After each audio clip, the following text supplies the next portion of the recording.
ما علمتنا إنك أنت العليم الحكيم. Assalamu alaikum wa rahmatullahi wa barakatuh. Dear respected brothers and sisters listening at home as well, or people listening to this afterwards. It's delightful to see everybody back as well for the hopefully penultimate session, and we can finish off next week as well. I know we might have stretched it out a bit to 5 weeks, but because this is such an expansive topic, we have to deal justice to these people, and they're part of our heritage of India. So it's only fair that we know at least some surface level information about them. So before we even get into the subject of today, if we can move to the next slide, please, the first one.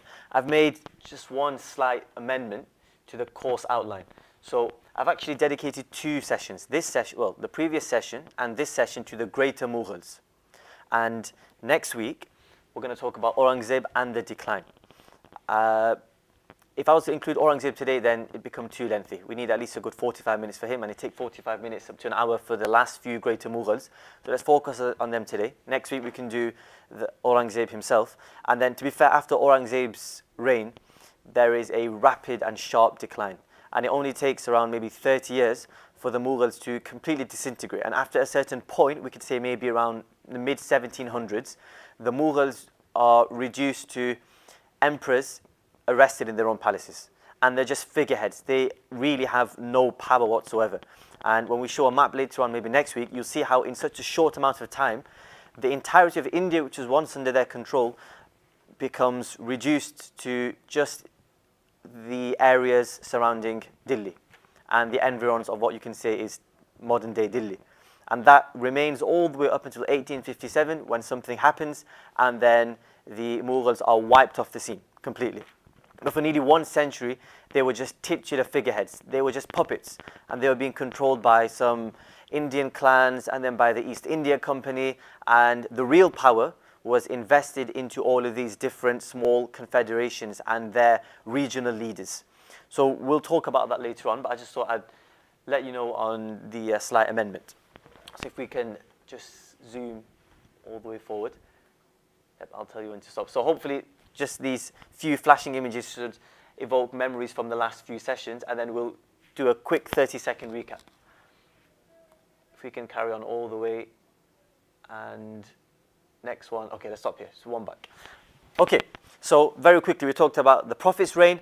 Charaman Perumal, you must have heard me saying his name about 1 million times. That hopefully is stuck because it's a bit of a tongue twister, a bit of a mouthful, and it was a myth. Didn't happen. Then you had the incursions into, during the time of Umar radiallahu anh, the 3 Thaqif brothers, they orchestrated raids into 3 modern day regions. Number 1 was Debal, which is modern day Karachi. Then you've got famous place. That's not Sindh, that's later on, so we'll get to that. Bombay, and then famous place in Gujarat, Bharuch. Yeah, so Bharuch specifically, these 3 places. They didn't want to set up any permanent governance, so they withdraw.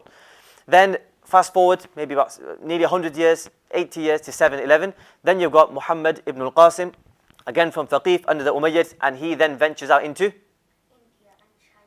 and China. He wasn't the one who ventured into China, that was Qutayba ibn Muslim, but it was around the same time. He ventured into India, but remember, India back then was one whole entity. Today, we could class it as Pakistan, but you mentioned the Sindh, yeah, which is the modern day province of Pakistan. Fun fact actually, Pakistan, the name Pakistan, is actually an acronym which is made up of all the Muslim majority states of India, which were then transferred into the ownership of this new country called Pakistan. So the P stands for Punjab, and then you've got Balochistan in there. The S stands for Sindh. Forgot the other ones, but that's what Pakistan is. Pakistan is then an amalgamation of all the Muslim majority states. Sindh is also a part of it. And then for the next 300 years, the Muslim Arab rulers were in charge as governors, all the way up until Sabuktajin came, established the Ghaznavid dynasty with his son Mahmud al-Ghaznawi, and what he did was famous. Then we fast forward to the Delhi Sultanate, and then you have the 5 sub-dynasties, and you can say the families of the Delhi Sultanate. Sometimes with history, you do have to commit things to memory, but hopefully that will aid in your brain capacity. So number 1, the first dynasty were the Mamluks, because they were slave soldiers of the Ghurids. And we had the Ghurids, 1192, They succeeded in the Battle of Tagari. They defeated the ruler of Delhi, and now they've set up their base in northern India. And from Muhammad al-Ghur, you had his slave soldier called Qutb ad-Din Aybak. And then he started off the slave dynasty all the way up until around 1290. After that, you had begin with a KH. The Khaljis or the Khiljis from 1290 to 1320. They were famous for repelling and repulsing the Mongol advance. So if it weren't for them, then India today might not be the way we see it. It might have been desecrated. For example, do you know the lands of Ma Wara al-Nahr, meaning modern day, the Stan countries, just think of it like that. The lands beyond the Oxus River, Transoxiana, they never ever recovered from Genghis Khan's desecration. Never recovered. Samarkand, Bukhara, you had Merv, all of these Stan countries, they never recovered from the destruction, absolute destruction. Before that, they were centers of commerce, they were centers of industry, they were centers of religiosity. After that, they were just kicked down into the ditch and they could never pull themselves back out of it. So imagine what would have happened if the Mongols were allowed to rage rampant in India. So we have to thank the Khaljis for that. And if you want to then pinpoint one heroic figure of the Delhi Sultanate, it was Alauddin Khalji, who was the first Khalji ruler. And he was the one who holds the Delhi Sultanate in highlight and in the limelight. He was the best. He was the most religious, he was the most politically astute, and he was the most battle-hardened as well. After the Khaljis, you had the Tughlaqs. Yeah, and they were famous because they had to bear the brunt of Timur's advance in 1398. He destroyed Delhi. He took back all of the riches of Delhi, 90 elephants laden with riches and treasures and gold he took out of Delhi. People thought, that's it. Delhi can't ever recover. Because the other cities that Timur had taken, there was a slim chance of recovery. Just like when Timur defeated the Ottomans at the Battle of Ankara. 100 years afterwards, after their initial rise under Osman Ghazi, the son of Ertugrul, and people thought, that's it. The Ottomans, they've had their days of power and they've passed through their heyday. There's no chance they can survive. The natural life cycle of any dynasty, according to Ibn Khaldun, rahimahullah, who was a famous historian, and people call him today the father of sociology, the father of the study of human behavior when it comes to communities and societies. And I've seen clips of Joe Biden quoting him. I've seen clips of Boris Johnson, the famous Ibn Khaldun, as he calls him. So even people in modern academic settings, they study Ibn Khaldun and they hold him as a historian par excellence, just like the academics in the West hold which philosopher, which Muslim philosopher do they adore? Which famous Muslim philosopher from the time of the Seljuks? Imam Ghazali. Everybody loves him.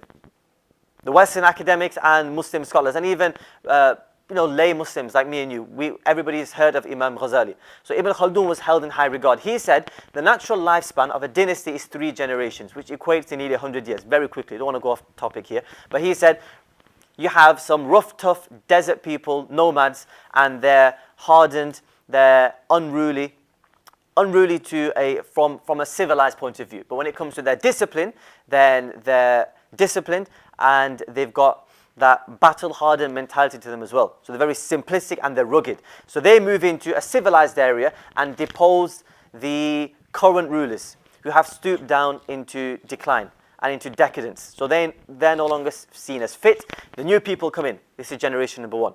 They rule with an iron fist, with justice and with tactics as well. Then comes the next generation, so their sons. Now these children, the second generation, they're born into a civilized way of life. They're born into a sedentary, meaning a stationary way of life, where you've got state building, where you've got all this infrastructure around you, and the palaces are starting to be seen. So they're born in the palaces and they're brought up in the palaces. But because their fathers were the rough, tough desert nomads, they still have a bit of discipline and they still have a bit of decorum in them.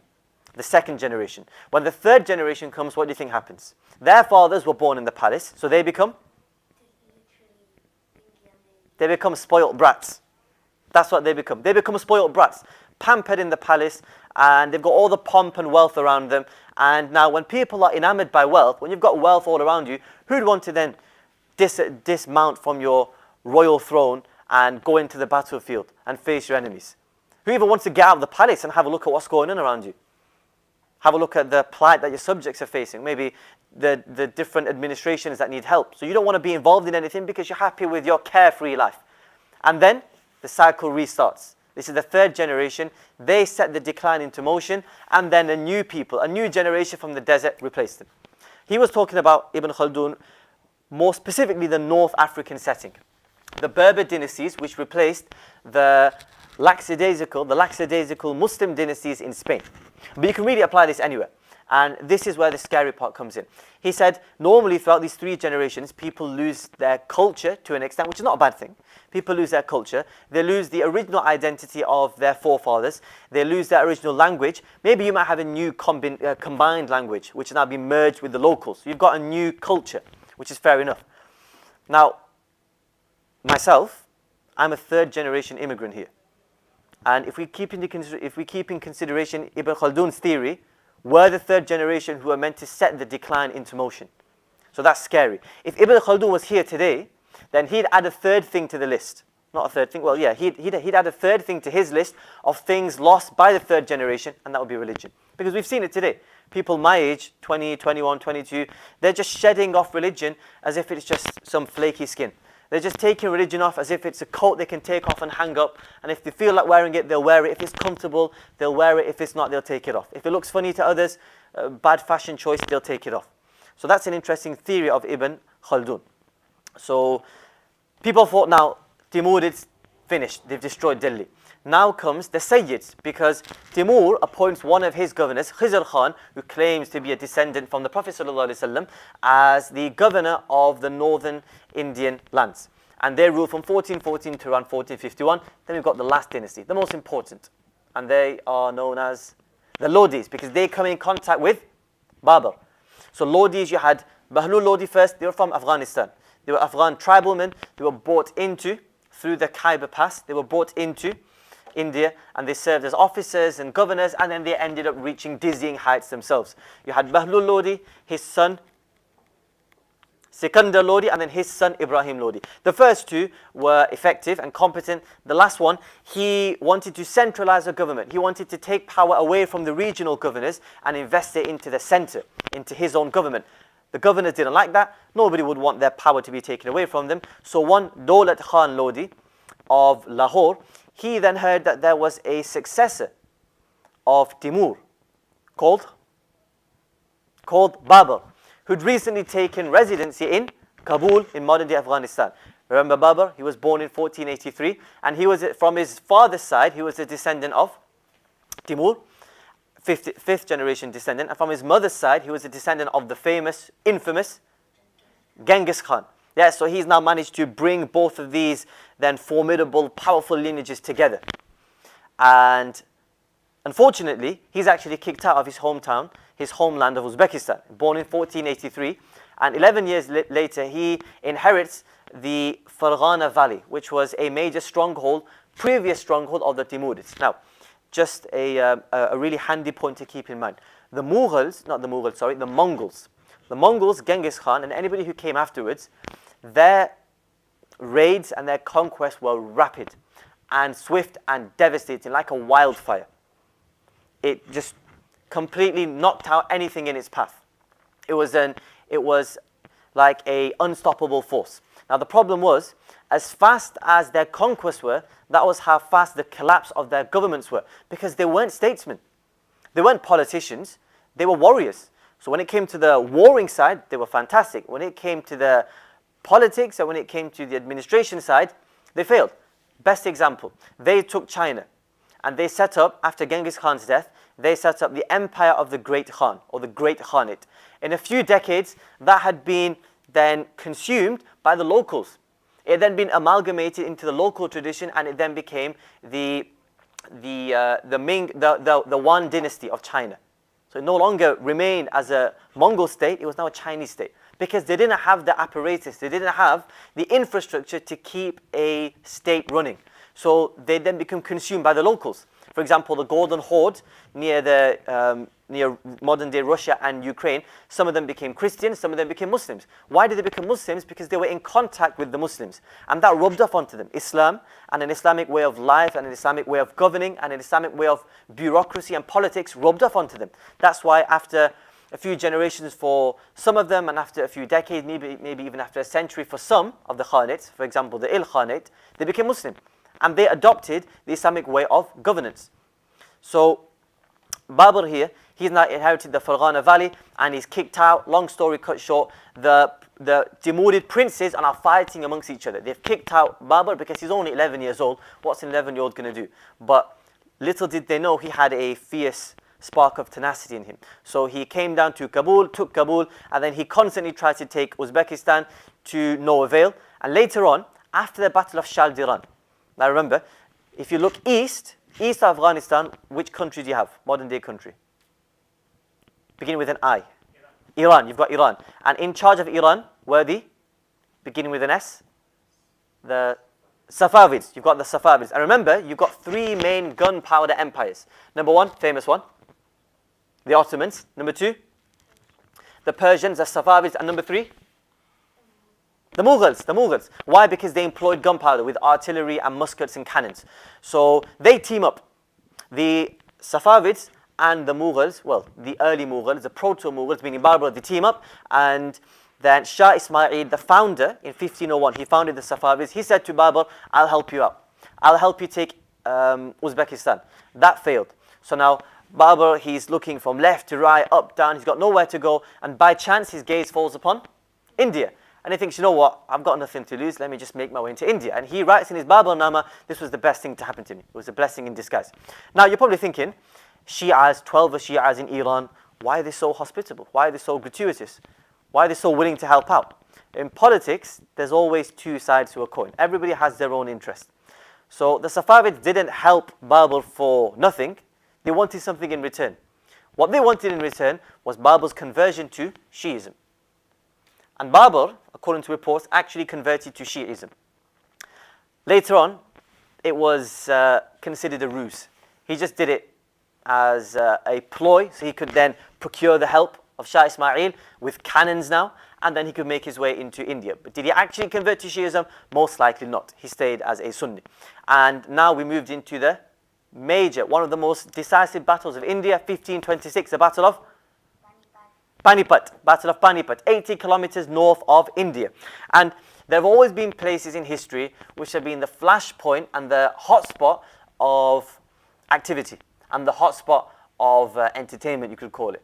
And few places exist. One of those is Panipat, because you had the first battle, and then you had second battle, and then you had the third battle. And I don't think there's any place, any location in Indian history which has been more impactful on Indian history than Panipat, because each war that was waged in Panipat shaped the entire landscape, political landscape of India, all three. And they were all, two of them were in the 16th century, 1500s, and the last one was in the 1700s, the 18th century. And Babur, remember, how did Babur die? It was quite mysterious. Basically, his son was ill, and then he went to like a big imam who was like thinking. He said that my son needs to success me, and he's really ill, and he's gonna die. So he said that pray this. He said walk around his bed 3 times, and then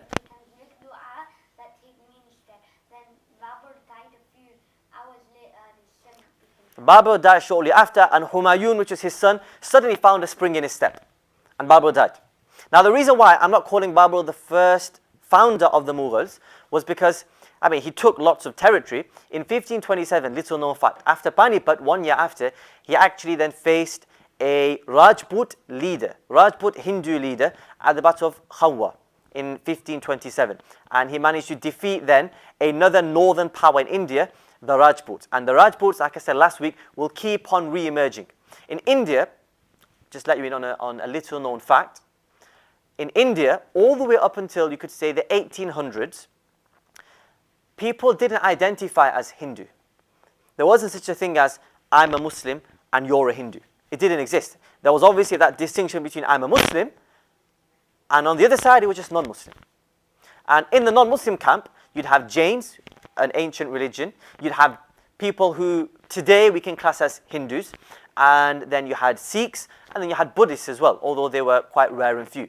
You didn't have this distinction between Muslims and Hindus. And Audrey Trush, she has a book on Aurangzeb. Highly recommend the read. It's only 100 odd pages, but it demythologizes Aurangzeb. And it absolves him, exonerates him from many of the crimes which he's then suspected of by the modern day Hindu nationalists. And she says the term Hindu came up in the 1800s. And surprise, surprise, who do you think invented this? The British. Why do you think? To drive a wedge between these two societies, between the Muslims and then between the rest. Early on, there wasn't such a thing as Hindu. It was just you'd be identified based on your caste.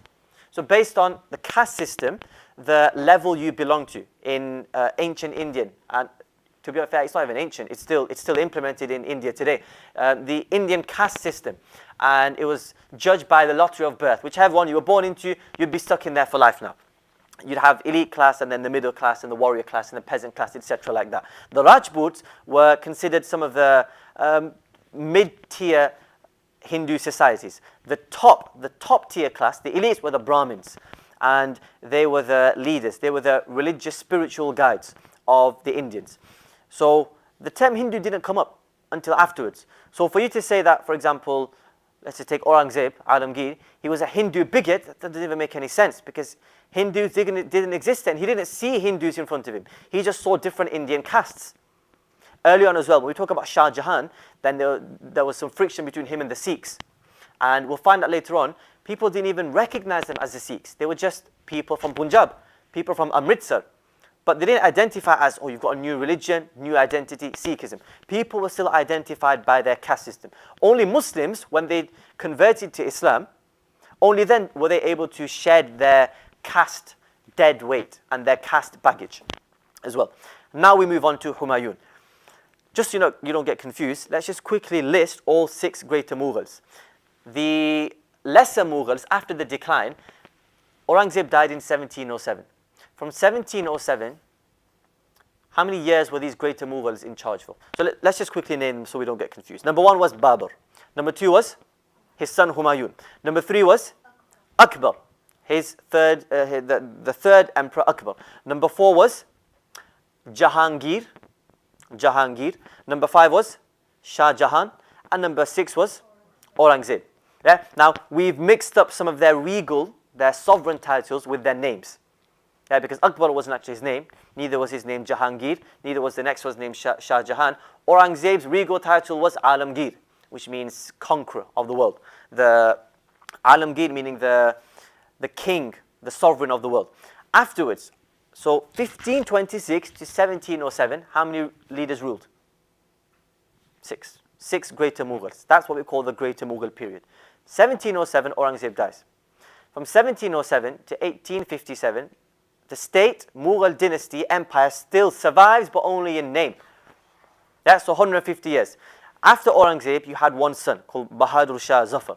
He was considered the last great Mughal. Even though he was afterwards, people say he was an anachronism. Anachronism means you belong to an earlier date, meaning you shouldn't be there, you should be somewhere else. So Bahadur Shah Zafar, historians say he should belong to the greater Mughal period because he was in fact the last greater Mughal. Everybody else after him was just ineffective and incompetent. From 1707 to 1720, 5 leaders ruled. 5 leaders ruled in 13 years. Whereas from 1526 to 1707, nearly 180 years, you had 6 rulers. So that just sums up how low the Mughal state had declined and how low it has stooped now after Aurangzeb's death. These 6 are important. Afterwards, when we talk about the decline period, we're not going to talk about one specific leader, except for maybe the last one. The last one. Yeah, so Bahadur Shah Zafar, was the last one, and Bahadur Shah Alam was the one that came straight after Aurangzeb. So in the decline period, we're just going to talk generally in terms of time periods, not in terms of specific entities or individuals. So now we move into Humayun. Humayun ruled from, you've got a bit of a weird timeline here, 1530 to 1540.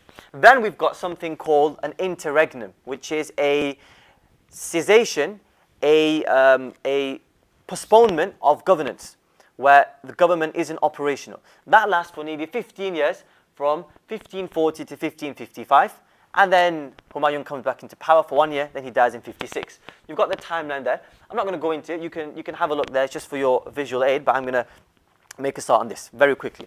I'm going to challenge myself to 15 minutes to each one, and then hopefully we can get to, we can set up the stage, set up the podium for Aurangzeb next week. So, Humayun, people say he has the most tragic life story. And you'll see later on, he does actually have quite a tragic life.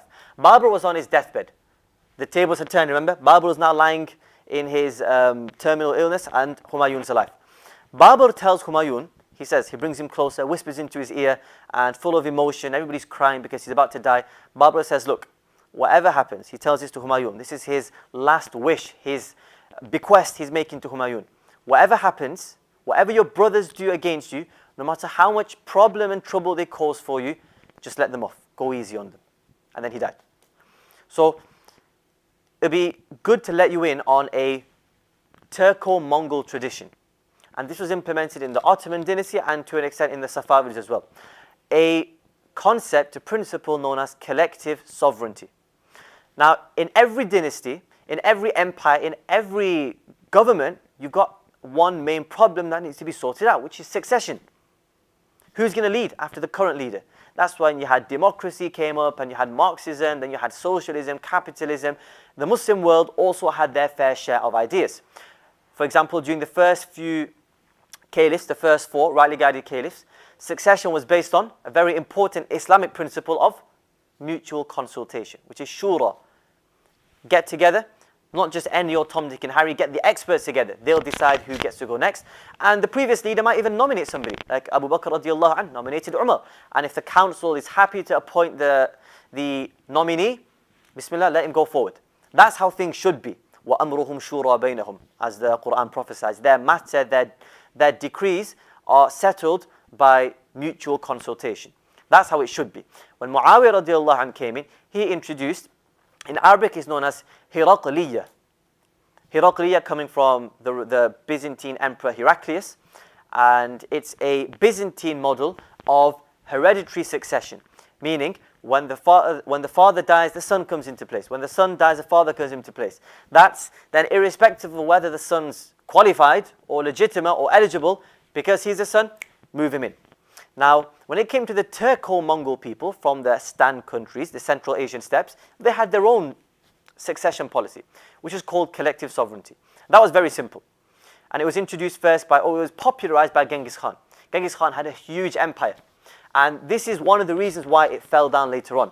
This is one of the factors that led to its demise. When he died, he then held high this principle of collective sovereignty, which is all of the close relatives, we could say the sons of an emperor, are all considered legitimate heirs. So each and every single one of them has an acceptable claim to the throne.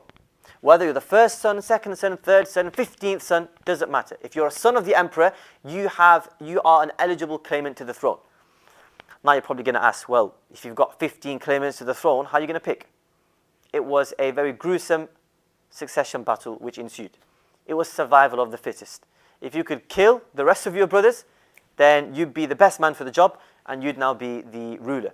Genghis Khan, he did away with that principle. He didn't act upon it. He did something else. He split his domain into 4 territories.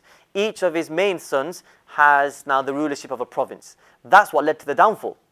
Because, as one of the Ottoman sultans put it, and he was having the same succession battle, Bayezid II with his brother, Cem Sultan. And Bayezid had taken the throne in Istanbul. He didn't throw it himself. He had the support of the troops and the officers and the government as well. And Cem Sultan, he was, you could say, a rebel now. They were both brothers of Muhammad al-Fatih. So they were sons of Muhammad al-Fatih, sorry.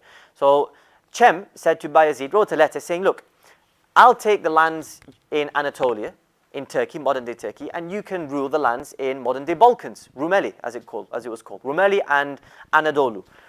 And Bayezid replied back with a very candid and abrupt letter saying, you can't have 2 grooms for 1 bride.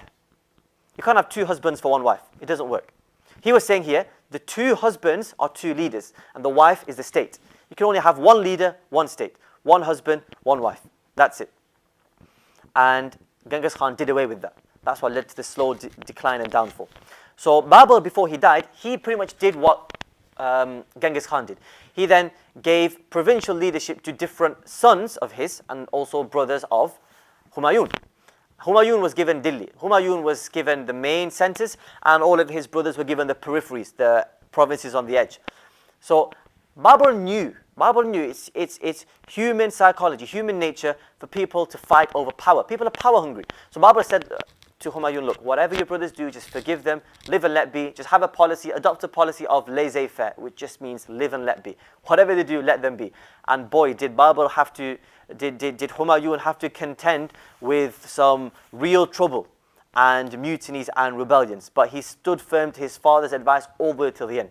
I don't think anybody else would have done that. So props to Humayun. So Humayun's first 10 years were quite turbulent. There was an uprising in Gujarat. There was an uprising from another Hindu ruler.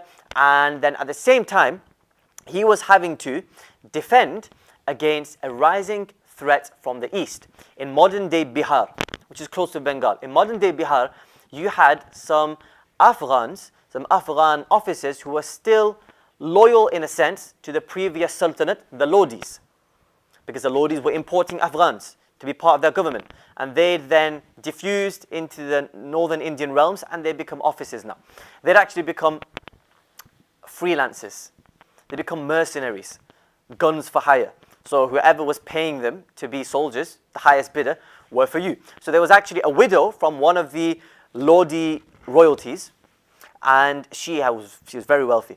And she paid somebody called Farid Khan, who was from Afghanistan. She paid Farid Khan. He had his whole militia. He had a whole army behind him, even though he was a mercenary. He was a freelancer. And she said, look, I'm paying you. I'm giving you all the funds, all the money you want. You take the fight to these new Mughals now, who've taken our territory. And Farid Khan would later become popularized and famous as Sher Shah Sur, because he was from Sur, a place in Afghanistan, his ancestors. One of his forefathers came into the service of Mahlul Lodi, who was the first Lodi ruler, the first Lodi emperor. And he would then later set up the Surid dynasty, which was very short-lived. So now, in the late 1530s, 1538, 1539, Humayun is having to deal with uprising here, uprising there, and rebellion here, rebellion there. One of his brothers, called Kamran Mirza, who was in charge of Lahore and modern-day Kabul, he actually caused lots of problems for Humayun. He was his main rival, and he had lots of internal plots as well that he was orchestrating. So Humayun had a lot on his plate to deal with. Everybody was trying to get rid of him and dislodge him. And now we have this looming threat from the east, which is Sher Shah Sur. And he actually defeated Humayun, in the year 1540 at the Battle of Kannauj, completely decimated his forces. Sher Shah Sur, Farid Khan, we're going to call him Sher Shah Sur now. This was a title he gave to himself. He was the Lion King. He was the Lion King. That's his name, Lion King, Sher Shah. He was the true Lion King of India. And he now defeats Humayun in 1540, and he sends Humayun fleeing into Afghanistan with a small entourage, and he's got his small son. Not yet. His small son came later on. So he's with his small entourage, and he's fleeing away into Afghanistan. Sher Shah Sur now, he becomes the leader of India. And he then consolidates the northern provinces under his rule. And he now starts the Surid dynasty. You know how long they last? About 16 years. From 1540 to around 1554, 1556. The dates are disputed. But Sher Shah Sur, he was in charge for around 6 years. And he was one of the, little known, he was one of the greatest leaders of India. One of the greatest Muslim leaders of India. Because he carried out mass reforms that improved the quality of life for everybody. He introduced what's called a trimetallic currency. 3 different coins, different metals as their substances. You had the copper dum, and then you had the silver rupee. So he's the one who actually introduced the rupees that we have today. And then you had the golden, I forgot the name for it, but he had a golden coin. He introduced that formal currency now. There was a massive road. There were a few roads that spanned from East India all the way to Afghanistan, and they were under the state of disrepair, and nobody could use them properly, and they weren't operational. So Sher Shah Sur, he actually repaired them, and that's when you have the famous Grand Trunk Road, which spanned all the way across the northern lands of India. And it reached up until Afghanistan. The reason why that was important was because Afghanistan was a meeting point with Central Asia here and then India here. And all of the horses, the top pedigree horses that came from the Central Asian lands, they went to the Commerce Central, which was in Afghanistan, which is, if I can remember, in Kabul. So now, the horse trading business was profitable and lucrative. So to bring horses into Afghanistan, and these are the top quality horses, so that horse archers have now the best vehicles in warfare. So he made this massive road, and now people were able to freely trade. It was like the Silk Road of India. Silk Road, which then the Silk Route, which connected China all the way throughout the Middle East, all the way up until the Western lands. This was like a mini Silk Road in India, the Grand Trunk Road. His reforms were so celebrated that in 1970, the Indian government actually issued a stamp with his face on it in commemoration of what he did for India. This is a Muslim ruler, by the way, Sher Shah Suri. He was only in charge for a few years, 4 years, maybe 6 years, from 1538 to 1544. And in 1991, Pakistan also issued a stamp with his name on it. He died in 1554 in a cannonball accident. So there was a huge store of gunpowder and it blew up, and unfortunately he was there and he died as well. His son Islam Shah Sur came in and he ruled for up until maybe around 1553 if I'm correct. And then after him you had 5 leaders of the Surids in just 1 year. So that's the Sher Shah dynasty, the Surid dynasty. So jumping back to Humayun. Humayun is now fleeing into Afghanistan. He's got a small entourage with him. Now Afghanistan, the Hindu Kush range, the Hindu Kush mountain range, and it's formidable, and you've got then harsh terrain, and the climate isn't conducive for anyone. Actually, during Aurangzeb's reign later on, about 5,000 of his soldiers died, 5,000 of his courtiers died when they were making their way across the Afghan mountain range. So it's quite harsh. And here you've got Humayun then wandering from left to right in these mountains. And he arrived all the way to the Safavid court in Iran. So now you've got a bit of parallelism here. You've got a mirroring of what happened with Babur. Babur was kicked out. He was looking for help in the Safavid court. Humayun is kicked out. He is not looking for help in the Safavid court. And the Safavid emperor at the time, his name was Shah Tahmasp. Shah Tahmasp I, the son of Shah Ismail. And he was in his capital in Qazwin and Iran, and he then welcomed Humayun with open arms, just like his father Shah Ismail welcomed Babur with open arms.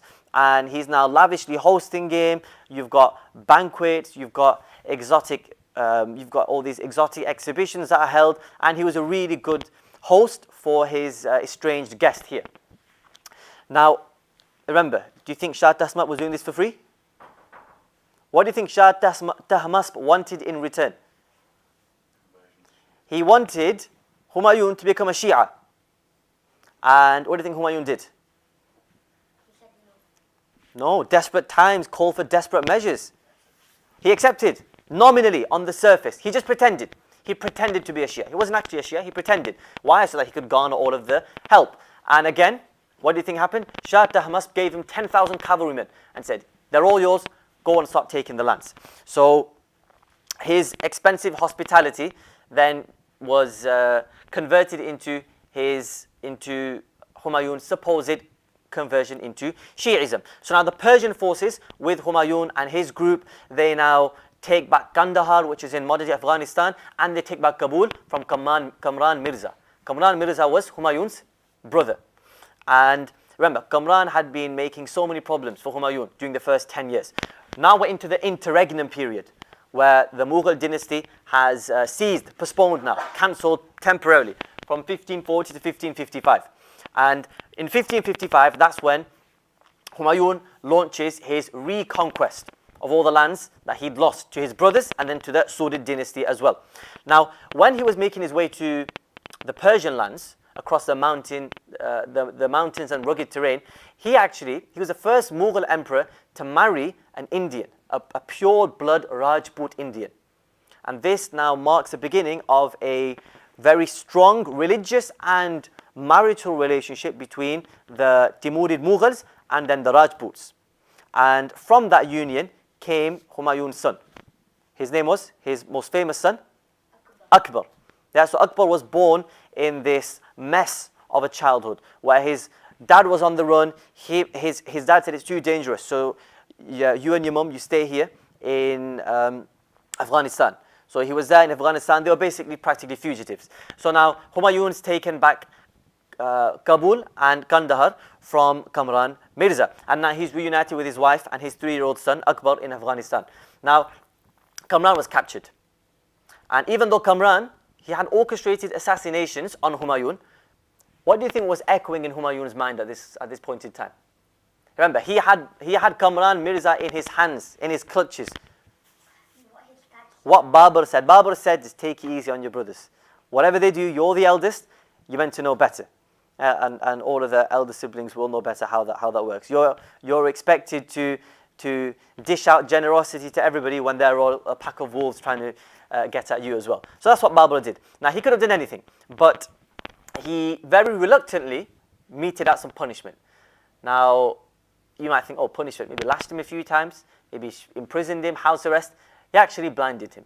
And that wasn't seen as brutish. That was seen as necessary. Because if he's blinded, he's still alive, isn't he? But what can't he do? He can't revolt. He can't make a rebellion. He can't then cause any more problems. So he's basically out of the equation. That was what most people did as well. And to be fair, that was what the Byzantine did as well. Anybody who brought disrepute, any governor who or emperor who brought disrepute to the Byzantine Empire, they'd be blinded.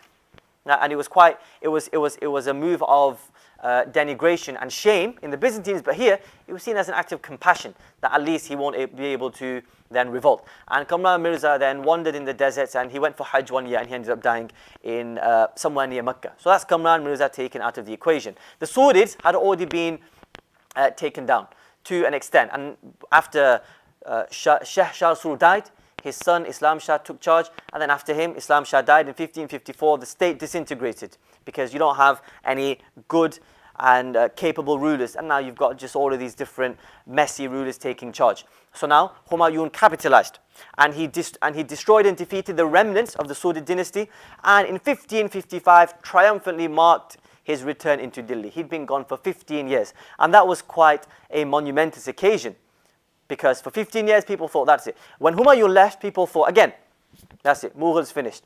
It was a very short-lived. For 4 years, Babur was in charge, and now Humayun is in charge for 10 years. He's gone out of the equation, end of the Mughals. People thought the Surids were now the next big shots on the street.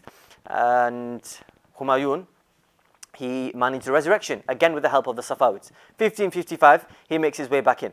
Then again, the reason why we can't call Humayun a founder of the empire was because he didn't manage to consolidate. Remember, it's not good enough just conquering. You have to bring everybody in. You have to organize infrastructure. You have to set up administrative departments. You have to set up a government which can last, which can stand the test of time. Humayun didn't have time to do that, because 6 months later, in his library, his personal library in the old fort known as the Purana Qila, what happened to him? He fell down the stairs.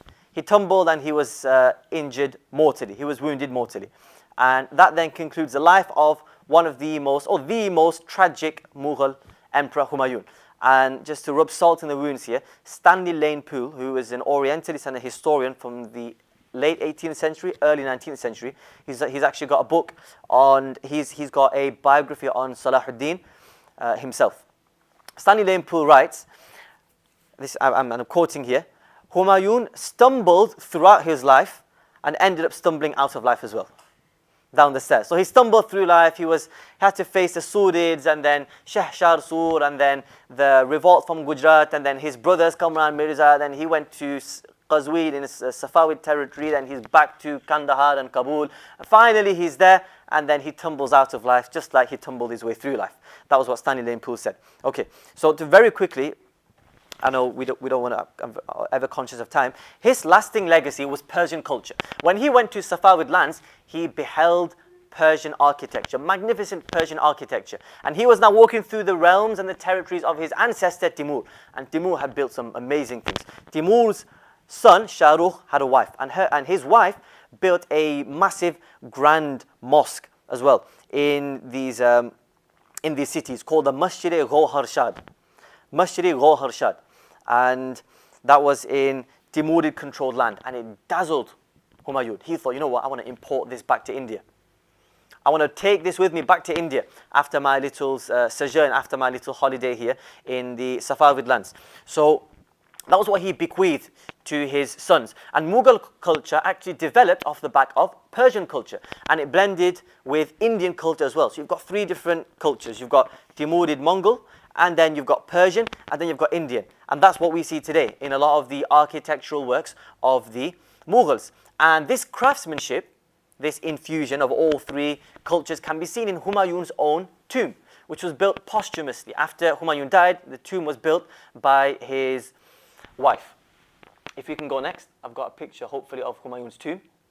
That's a picture of Humayun's tomb. Fabulous, isn't it? And that's an amalgamation of Indian culture and Persian culture and Timurid culture. That was built after his death. And Humayun and Babur, they had very modest graves. Just an open-air grave, maybe a structure around it, and that was it. These lavish, then massive, grand, imposing edifices, these structures were built afterwards. And that was actually a political ploy. By the later rulers, it was a political ploy. Now, if somebody dies in a grand mausoleum like this, what's the first thing that comes to your mind about his rule? What would you think about his rule in office? He enjoyed luxuries and literally put the entire country. That too. But what would you think? Do you think that he had a reign which was stable, or a reign which was completely fraught with perils? Yeah, you thought he was a great leader. He enjoyed rule. Could that be said for Babur? Not really, because he was sent around everywhere, just like Humayun. So people later on, the rulers, built these grand mausoleums and tombs to project the idea that they had amazing, magnificent, stable reigns. Whereas in actual fact, it was the complete opposite.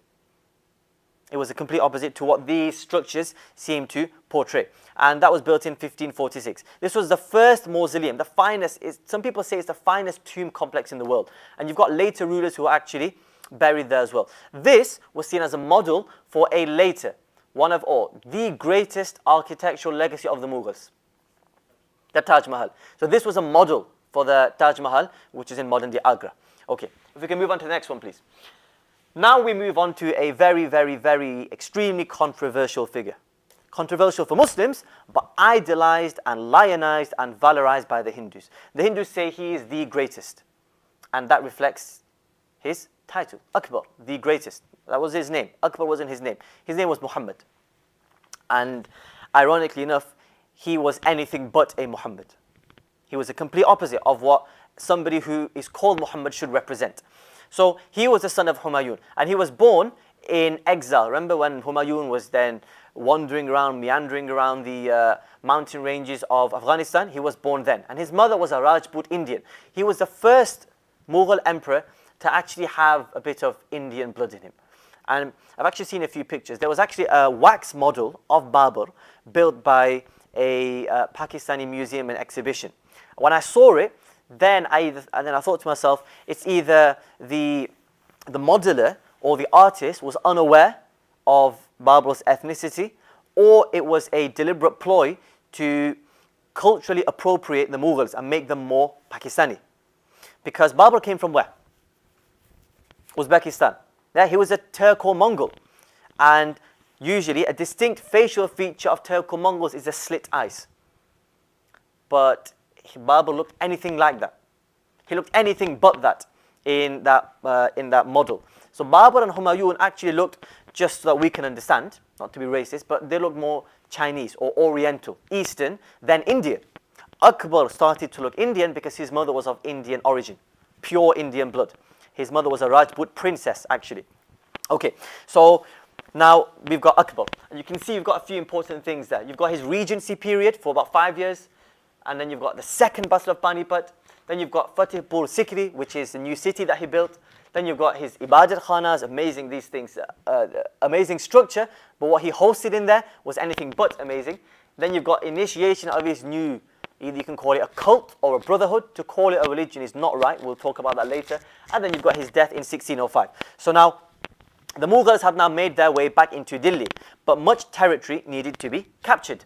That's why, now, if somebody asks you, who is the founder of the Mughal dynasty? You can say, well, some historians say it was Babur because he was the first Mughal. But in actual fact, from a political point of view, it was Akbar.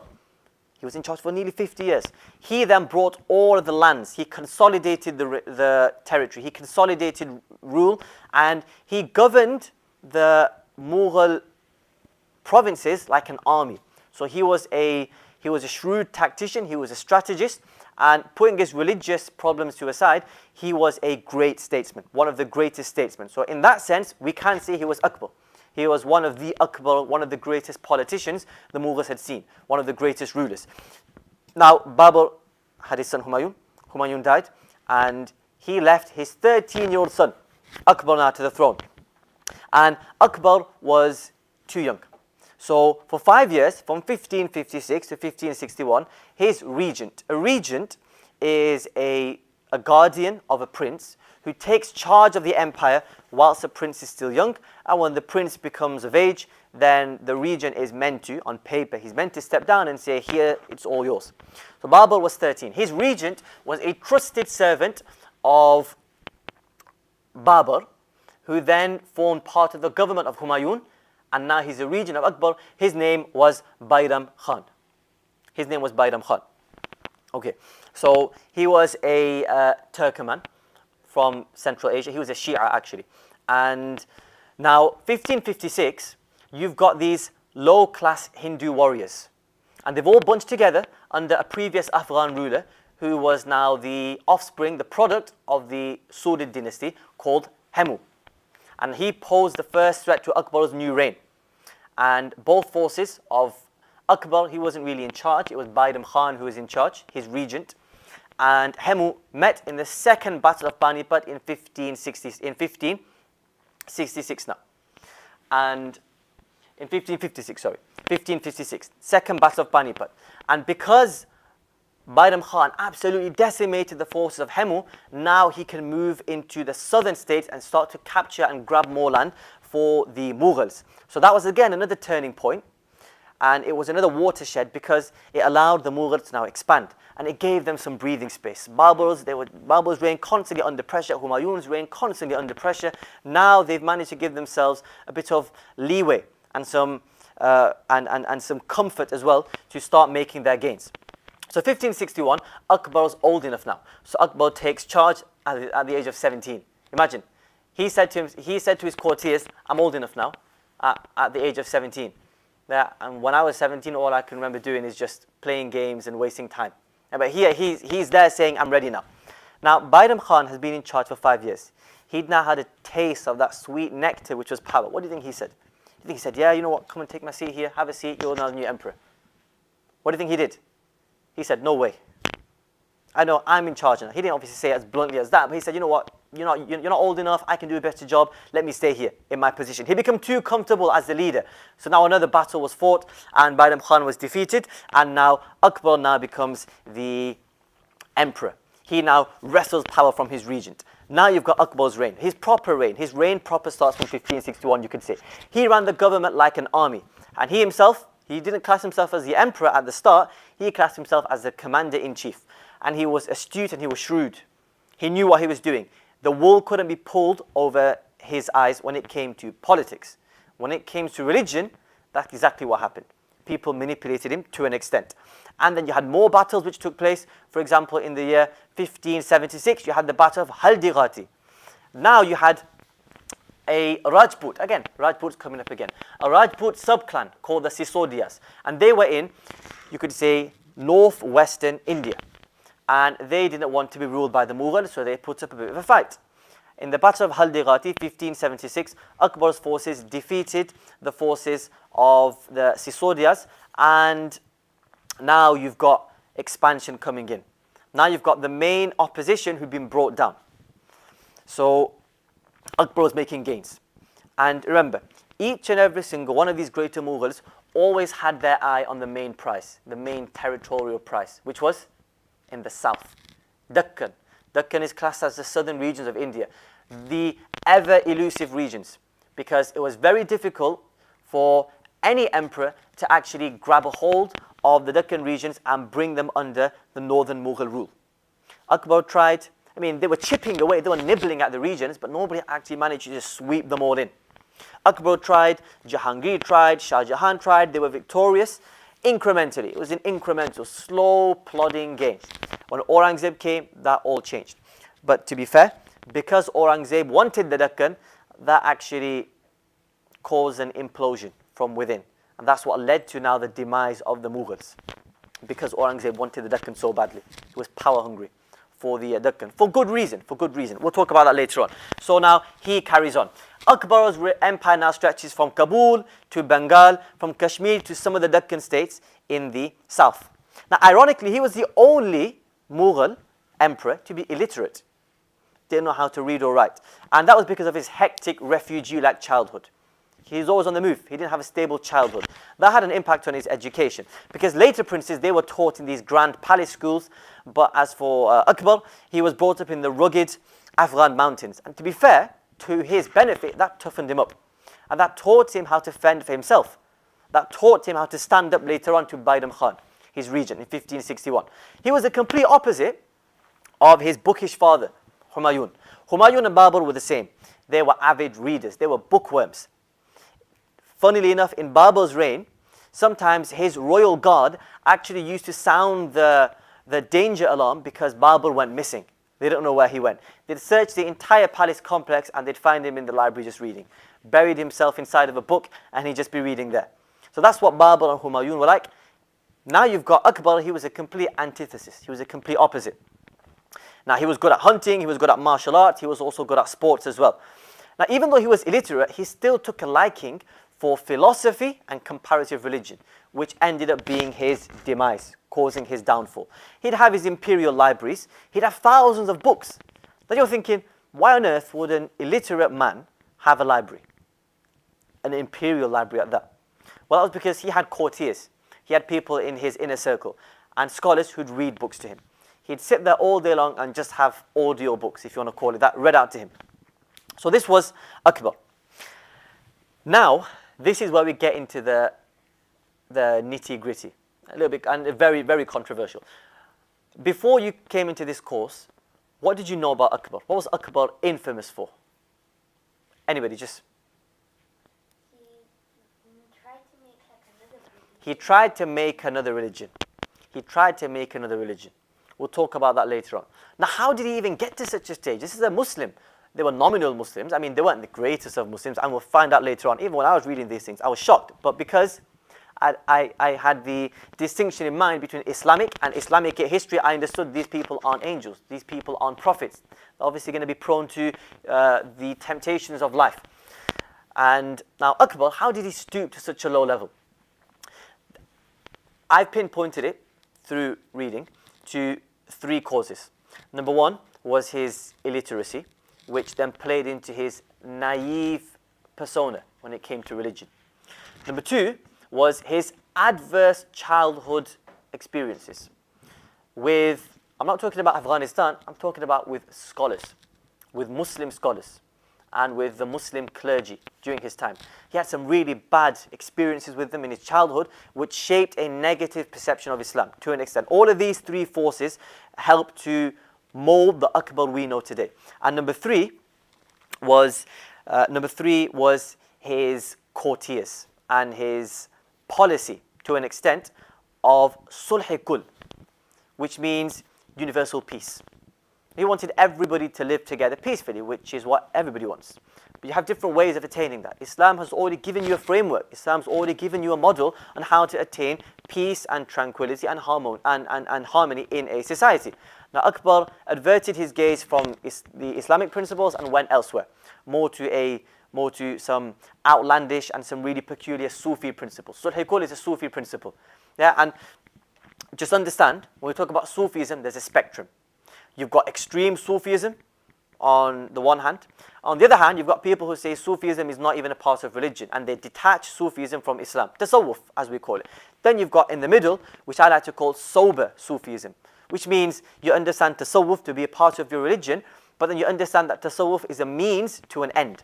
And that end is to love Allah and to have a really strong connection and bond with Allah. And there are different ways to reach that bond. As long as you're sticking to the main principles and you're not going against the Quran, Sunnah or the companions, then that tasawwuf is acceptable. And you have organized tasawwuf as well. Like you have the different schools of jurisprudence and legality in Islam, you've also got different, what they call Sufi brotherhoods and Sufi guilds, like these schools of law. They help you reach that destination. Across history, you'll have sober Sufis, and then you have drunk Sufis. I don't mean drunk in a literal sense, I mean people who have then completely contaminated Sufism. And go to any culture, any people, any ethnicity, any religion, and you'll always find those people who have hijacked the religion and portray the religion in a negative light. Just like you've got ISIS today, portray Islam in a negative light. They don't represent Islam. You've also had Sufis in the past and even today who claim to be Sufis and claim to be true Muslims, but they don't actually represent pure, pristine Sufism. So bear that in mind. Akbar, his religion wasn't actually a religion. It was a Sufi cult. Now, it was a new little club that he'd made for just his courtiers. And just to very quickly give you a glimpse, there were two main scholars who really shaped Akbar in a negative way. Number one is Makhdum al-Mulk. That was his title, the servant of the state. His name was actually Mullah Abdullah Ansari, number one. And number two was Sheikh Abdul Nabi. And these were two great high-ranking jurists. And bear this in mind, they were just jurists. They were good scholars when it came to law, when it came to debating, when it came to theology, when it came to philosophy. That wasn't really their forte. It wasn't their expertise. So that's where they fell short with Akbar. And to be fair, even though they were great scholars, when it came to their character, when it came to their qualities, when it came to their interaction with Akbar, they were quite tactless. So they weren't very respectful with Akbar. They had a low level of decorum. Even though they were scholars, I mean, you know plenty of people who, they might be learned, but then they might not have the best of characteristics and the best of characters. One example will highlight this. When Akbar was young, he was only young.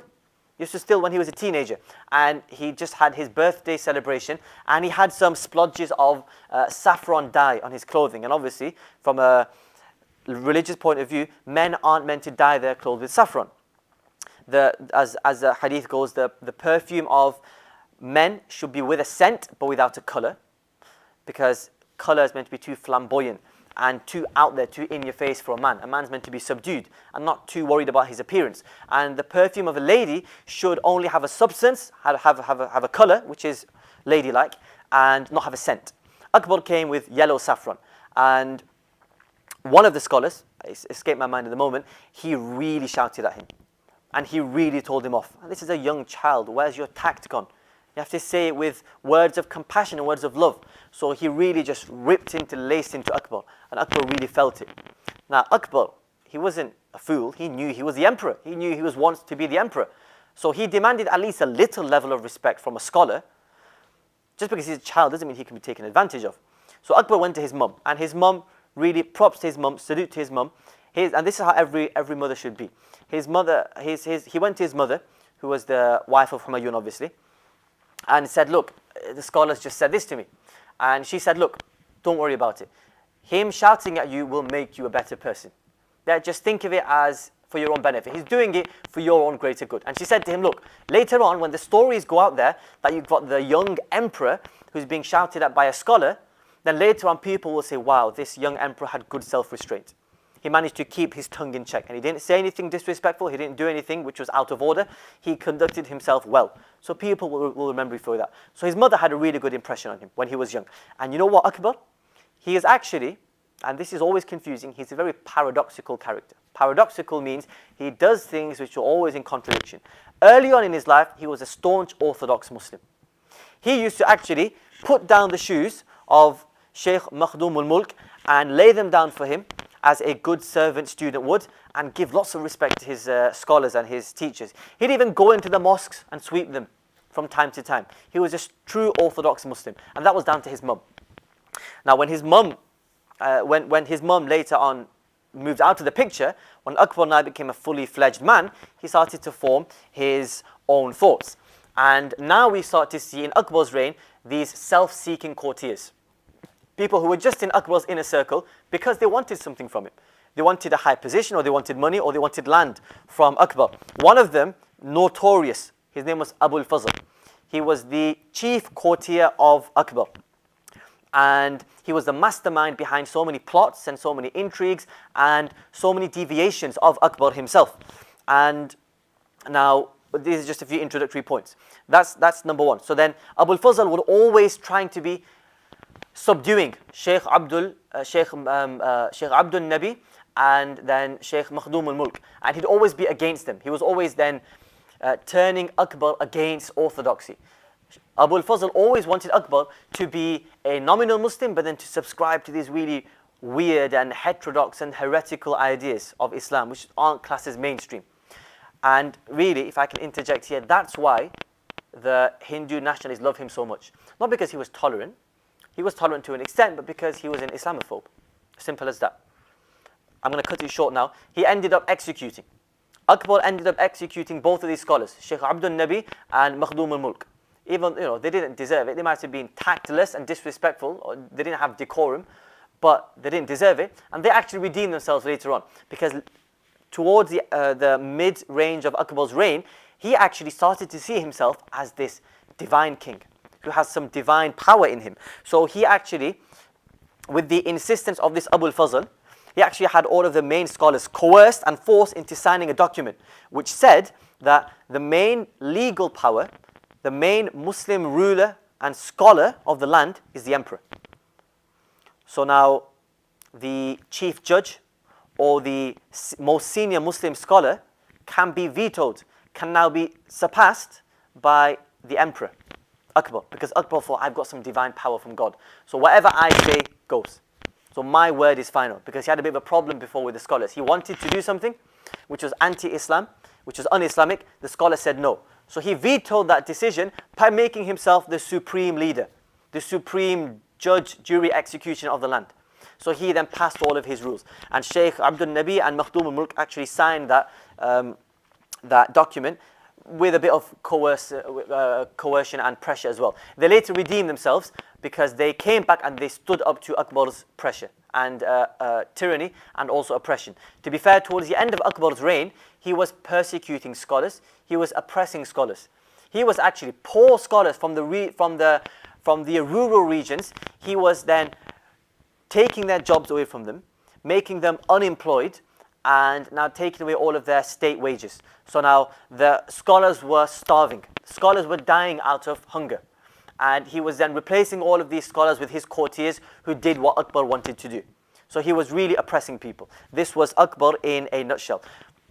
Okay, and at the same time, he was curious in Hindu philosophy. He wanted to merge everything. To put it simply, he wanted to merge Islam and Hinduism and Christianity and make this new hodgepodge mess of everything put together. And that's why he created something called an Ibadat Khana. And his Ibadat Khana is, in essence, a conference house where lots of these different scholars came together from different religions and they debated and discussed issues. And in Akbar's eyes, it was something positive at the start. Wow, I've made a place where people could come together and discuss, like a meeting point and a hub for intellectuals. In actual fact, it then disintegrated into Speaker's Corner. Anybody seen Speaker's Corner online? It's in London and people go there and just debate for the sake of it. And I really hate it because they don't actually go there. I see it as just a vanity show, just because you want to beat your opponent. There's no greater good behind it. And that's what this Ibadat Khana actually disintegrated and became reduced to, just a debater's podium. And to be fair, the Muslim scholars in there, again, they negatively shaped his Akbar's perception. They were swearing, there was vulgar language being thrown around, and at the same time, the scholars Akbar had, the true orthodox Sunni scholars, they weren't well versed in philosophy, so they didn't know how to respond. And they ended up responding with ad hominem attacks, which is personal attacks, and they use invectives and they use vulgar language. So it really didn't paint a good picture. At the same time, Abu al-Fazl, who was Akbar's courtier, main mastermind behind Akbar's deviation, he was trying to portray the Muslim scholars in a negative light. He was always plotting and ploying against the scholars to portray them as backwards, uneducated village scholars, which worked. And that only grew Akbar's hatred and only increased Akbar's hatred for Orthodox Islam. Towards the end, Akbar was oppressing Orthodoxy Islam. Orthodoxy was being suppressed. It was being pushed down. And that's all because of all of these things put together. Yeah, like we said, he ended up murdering Makhdum, Sheikh Makhdum al-Mulk, and Abdul Nabi. And he removed all of these figures of orthodoxy. So from his new faith now, anybody know what it was called? What was his new faith called? I'm going to call it a new faith until we can debunk the idea that it was a faith. It was called Deen Ilahi. Deen Ilahi. Now, Akbar didn't actually give the name Deen Ilahi. That wasn't a name Akbar gave to his new cult. He called it Tawheed Ilahi, which is the monotheism of religion.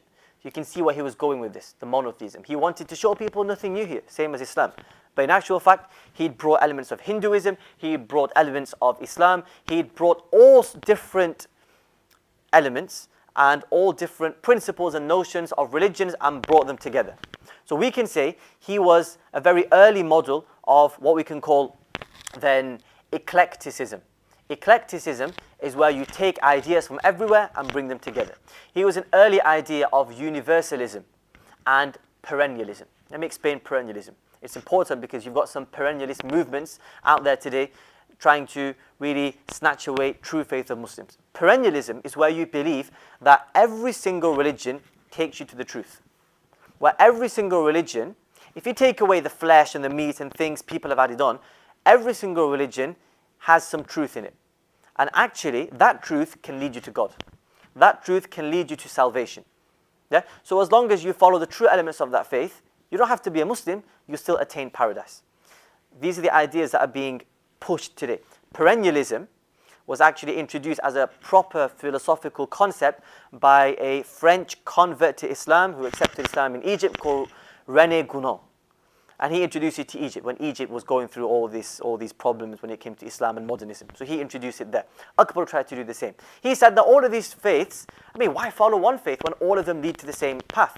And why follow one faith when following a faith causes hostility between different religions? So why don't we just follow one religion and everybody reaches the same destination? You can understand how that's problematic from an Islamic point of view.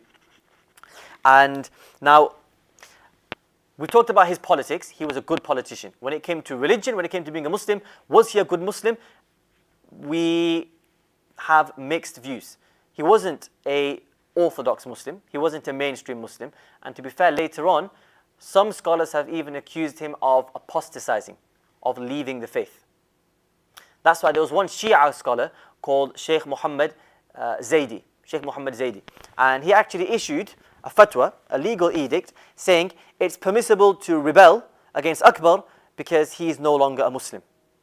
Which is, in Islamic law, it's permissible. If the leader is now showing open disbelief, then it's now your duty to oust him and bring in somebody else and have a change of guard. So he issued that ruling. He was taken to Akbar's court. He was brought by the soldiers. He was tortured. He was punished.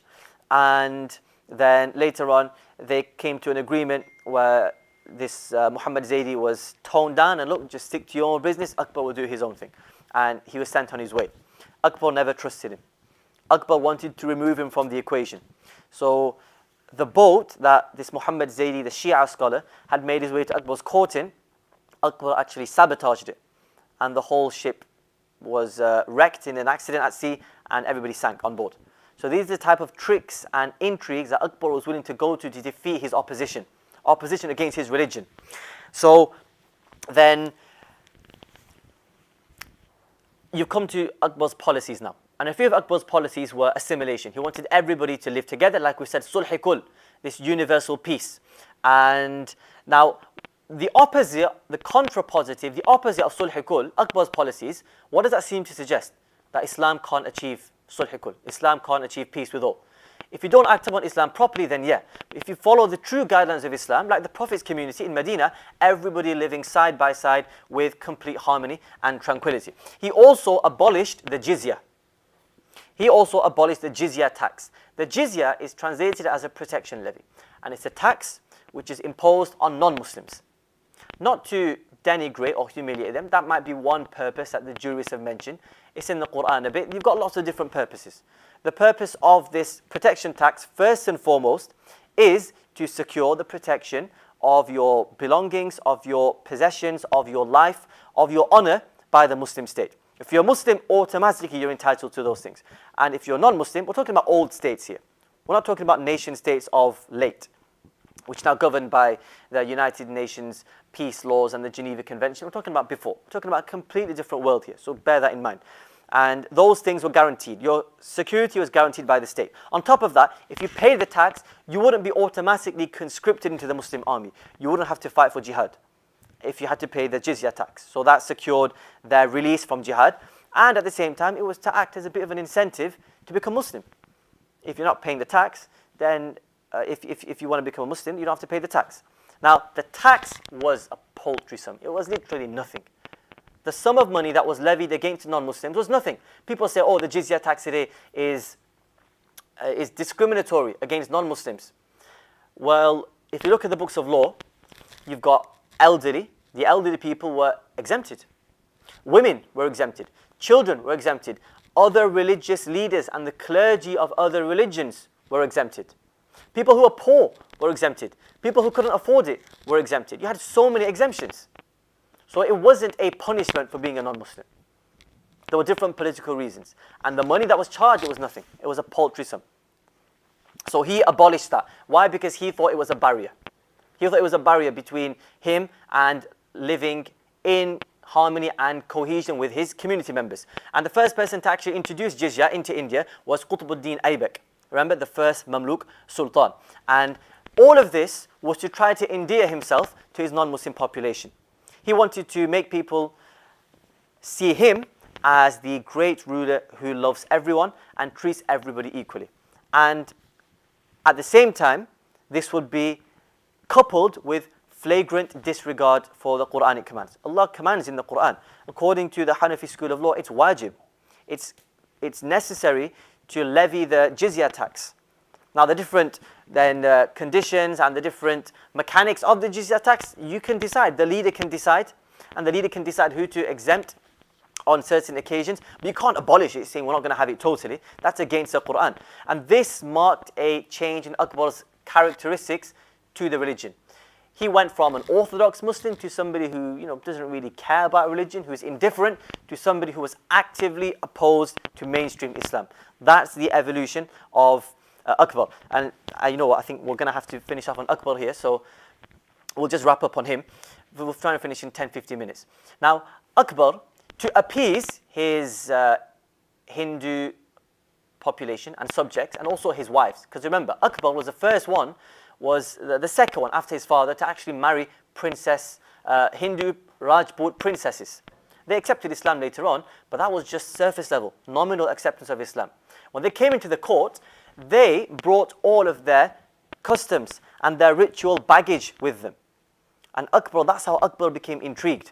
For example, they used to see the deity Shiva, one of their deities, as incarnate within a pig.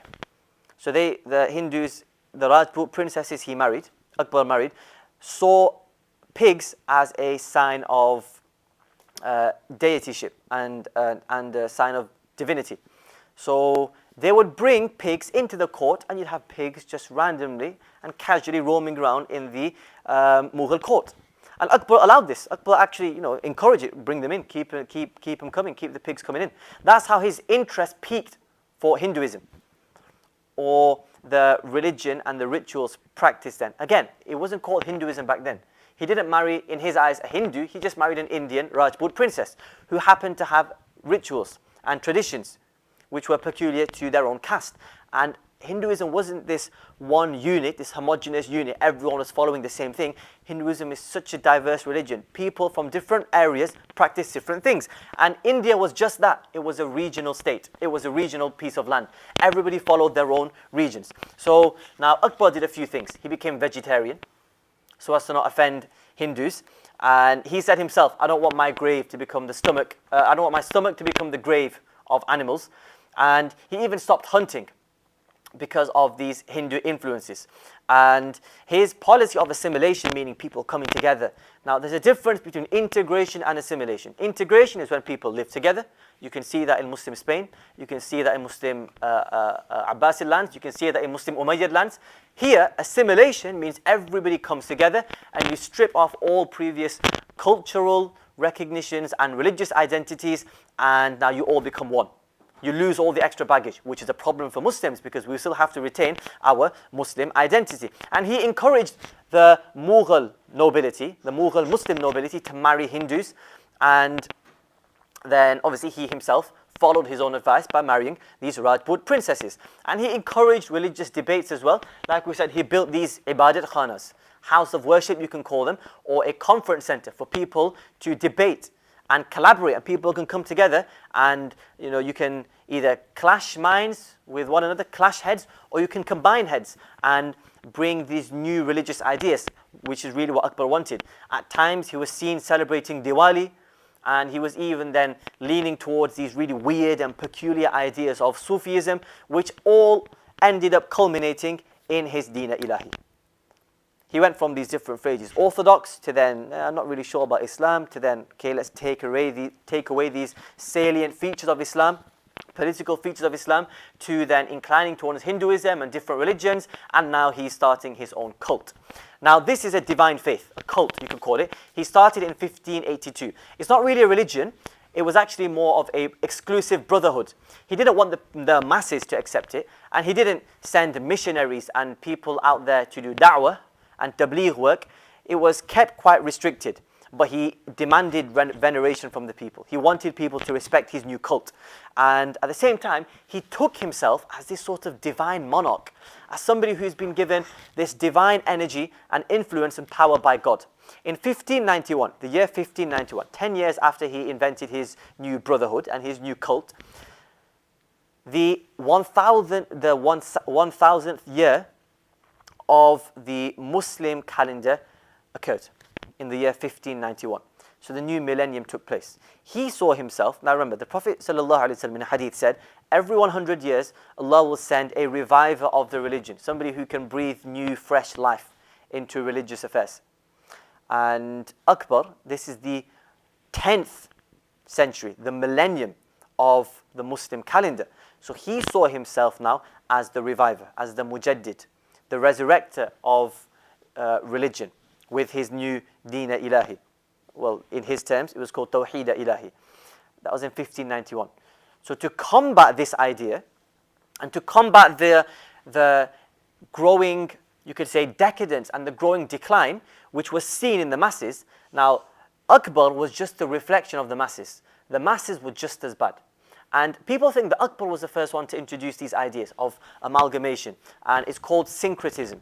Syncretism, where you bring lots of religious ideas together and have this new religion, or this new, at least, ideology.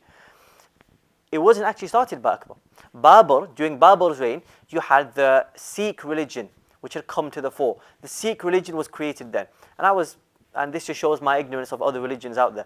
Sikhism is quite an important religion, especially for Muslims to understand. Sikhism, I thought, was a really ancient religion like Hinduism.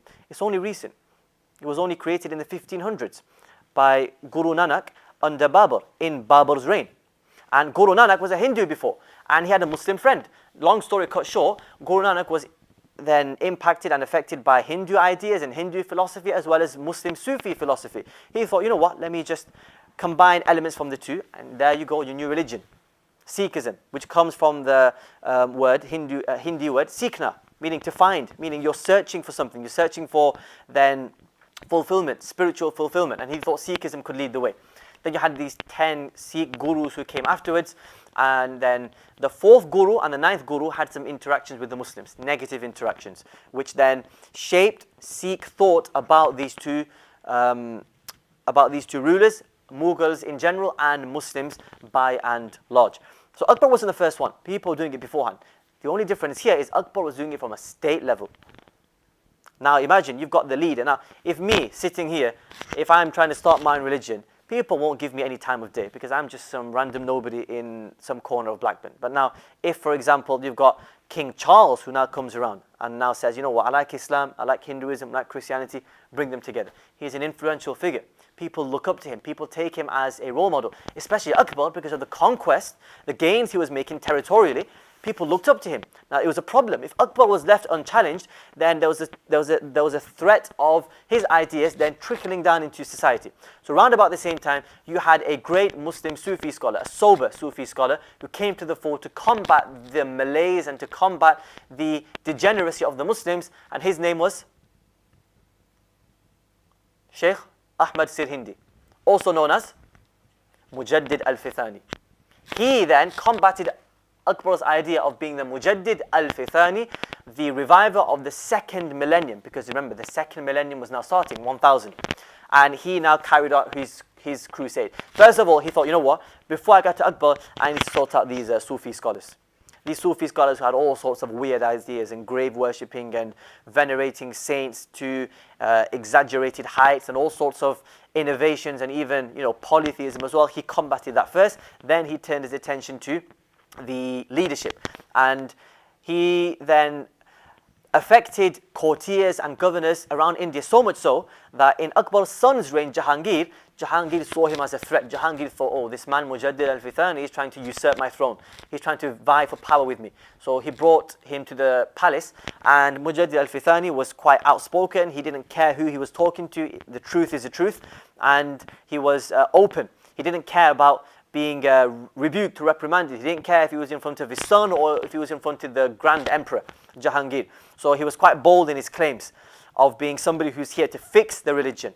So Jahangir thought he's a bit too egotistical. I need to teach him a lesson in humility, so he put him in prison for a while and then released him, thinking, realizing later on, you know what, he's harmless, let him do the good that he wants to do. But these are the type of things that scholars had to deal with.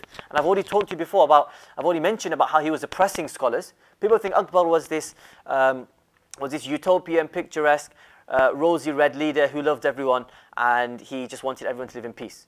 That's true for everybody except Orthodox Muslims. If you follow true Islam, you are a target for him, politically and from a religious point of view. Yeah, and we talked about all the things that led up to that state as well.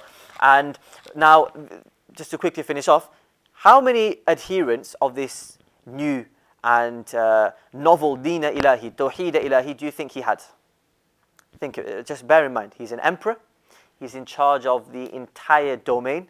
He has a massive empire dynasty at his feet. Very influential. How many people do you think accepted his new cult? That's a handful. 18. 18 people. Only 18 accepted his new cult. And they were the bootlickers, the people who wanted to suck up to him from his court, the sycophants as they're called, people who just overly praise and overly flatter, not because they love you or they hold you in high esteem, but because they want something from you. The main one was Abu al-Fadl. Abu al-Fadl was a completely malevolent and evil man. And he manipulated Akbar to an extent. Akbar was quite gullible. So you can see all of these things coming together in Akbar. He's a very, very complex human being. But if you want to take away one thing, which is why the Hindus, Hindu nationalists, the right wing, they revere him, is because he was an Islamophobe. Simple as that. Why did they hate Aurangzeb? Because he was an Islamophile. He was somebody who loved Islam, who had the interest of Islam at the fore. Aurangzeb, that's why he's maligned today. That's why he's disparaged. So just understand that that distinction there. So whenever you walked into Akbar's court, you had to prostrate to him. Had to prostrate. And that just shows his divine complex. And when you walked into his court, you don't say, Assalamu alaikum. You say, Allahu Akbar. You might think, oh, no, innocent enough. And when you leave the court, you say, Jalla Jalaluh.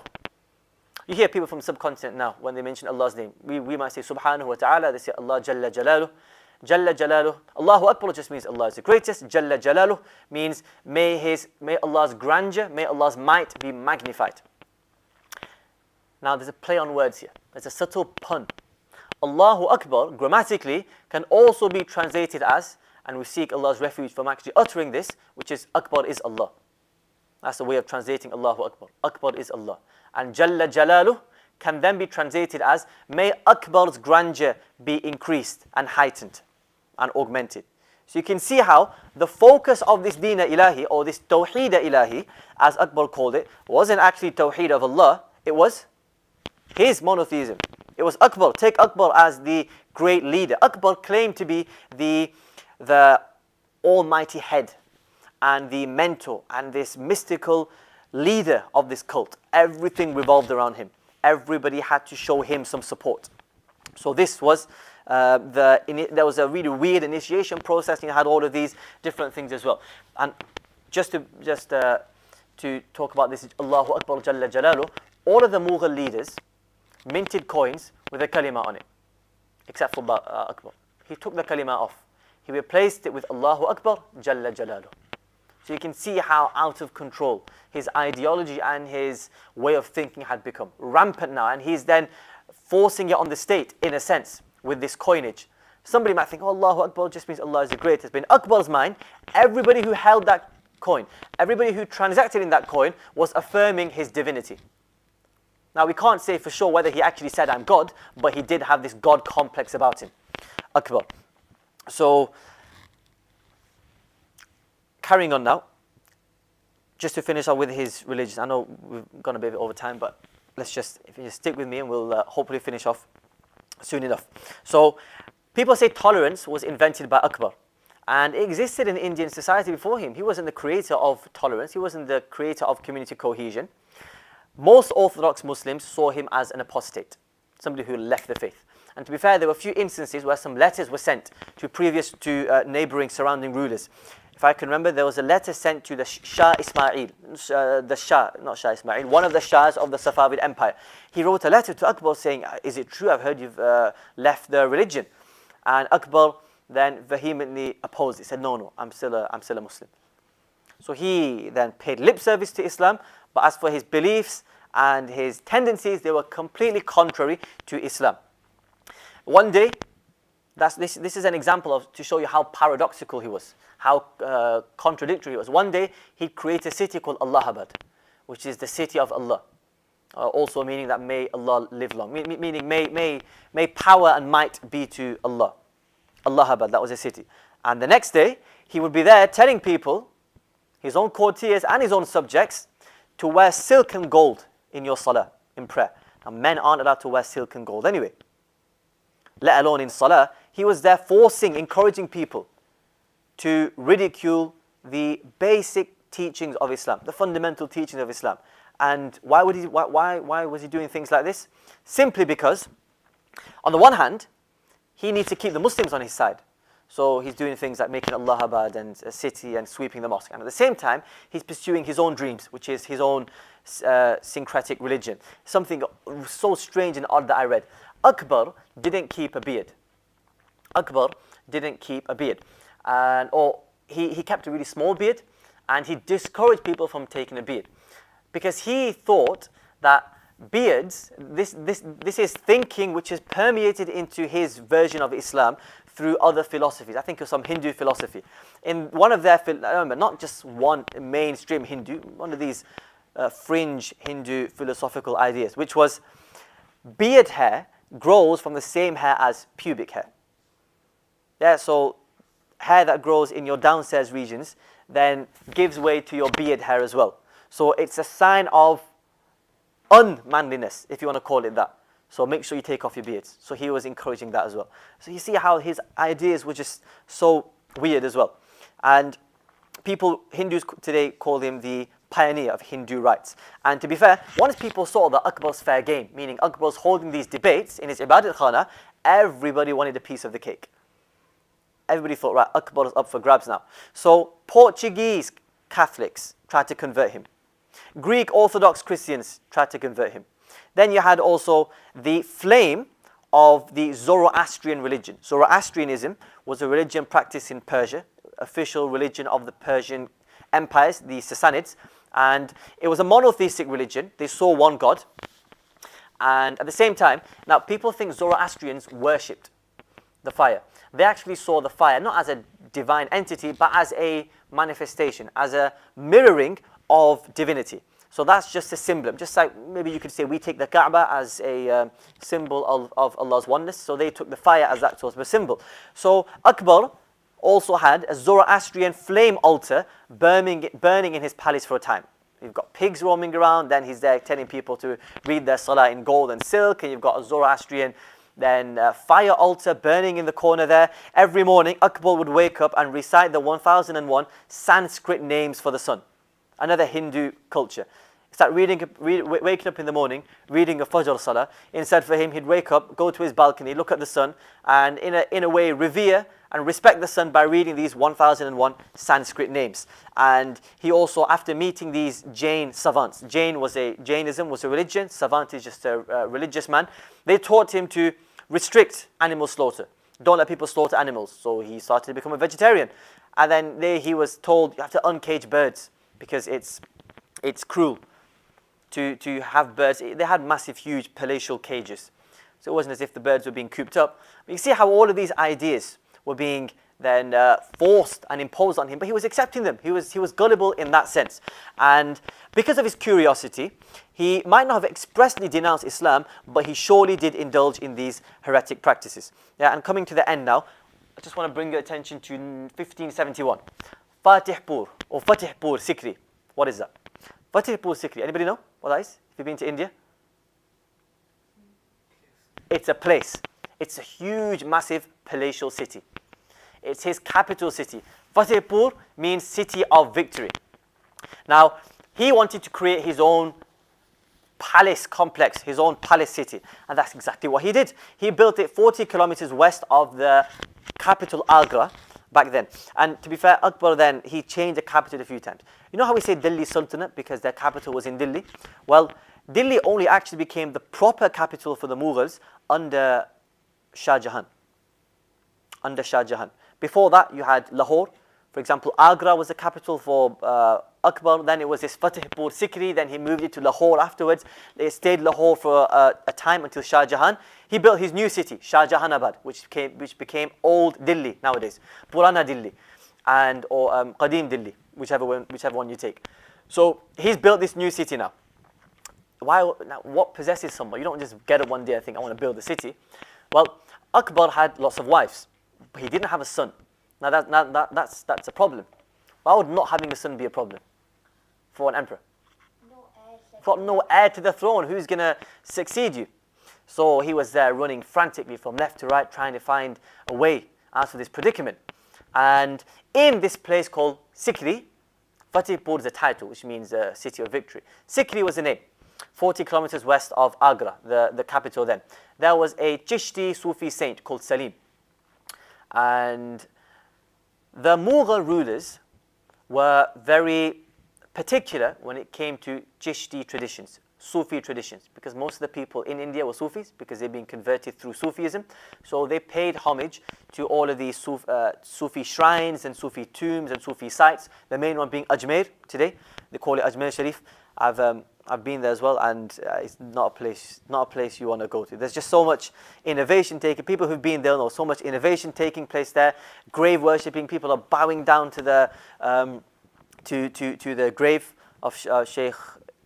Is it Mu'ayyinuddin Chishti? Is he buried there? Mu'ayyinuddin Chishti, Sheikh Mu'ayyinuddin Chishti, who's buried there, and your soul trembles because of the polytheism and the innovation taking place there. So anyway, the Mughal rulers would pay respect to these Sufi saints to get them on their side. Again, it was a political ploy to an extent. Aurangzeb changed it. He was genuinely intrigued in Sufism, but again, sober Sufism. So he made his way, Akbar, 40 miles on foot to show his humility to Sheikh Salim and told him, please supplicate to Allah that I have a son. And lo and behold, in that exact very same place, in Sikri, the first son of Akbar was born. First son of Akbar was born. And Akbar saw this as a good omen. He saw this as a good sign, as like a superstitious sign. So he named his son. What do you think he named his son? Who was the sheikh that supplicated for him? Salim. So he named his son Salim. He named his son Salim. And he thought, you know what? In commemoration, let me build an entire city here. The city of victory. That's what it was called. Victory in two ways. Victory because he now has a son, and victory because at the same time he was making gains in conquest. And most recently in Gujarat, or after in Gujarat. 1572 he captured Gujarat actually. So now he's got his new palatial super city, and it covered 5 kilometers squared, and it's still there to behold today. And today it's a skillful infusion of local and Islamic architecture. This is one of Akbar's greatest legacies. I mean, the man was controversial. He was an Islamophobe, if you want to call it that. But he he was one of the greatest statesmen of the Mughals, and he made some amazing accomplishments in architecture. Can we just go one forward? Got a picture of. So that's not his city. That's, if I can remember, that's the main royal complex, and this is known as the Buland Darwaza, which is the lofty gate, the magnificent entrance point. So you can just, you can marvel at that as well. And there was a steady trend amongst the Mughals, which was to build with sandstone. Yeah, because you've got the red sandstone fort, the Lal Qila in Old Delhi today. That's the city Shah Jahanabad.